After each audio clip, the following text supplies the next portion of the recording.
তাবলিগ জামাতের যে দুই পক্ষ এখন বর্তমানে দুই দিকে অবস্থান করে বাংলাদেশের যে টঙ্গীর ময়দান ইজতেমার যে একটা সংঘর্ষ ঘটে গেছে অনাকাঙ্ক্ষিতভাবে।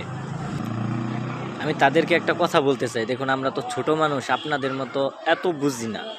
তবে হ্যাঁ, এতটুকু বুঝি যে একজন ব্যক্তিকে কেন্দ্র করে মারামারি করাটা আসলে উচিত না ইসলামের দৃষ্টিতে। এটা দেখে সারা দেশে সারা বিশ্বের মানুষ হাসাহাসি করতেছে। ইসলামকে, আমাদের ইসলাম ধর্মটাকে সন্ত্রাসী হিসাবে আখ্যায়িত করার জন্য নানানভাবে প্রচেষ্টা চলতেছে।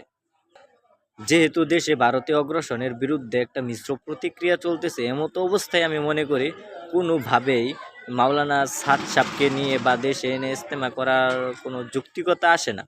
কারণ আওয়ামী লীগের স্বৈরাচারী দূষররা বিগত দিনগুলোতে আমাদেরকে যেভাবে নির্যাতন নিপীড়ন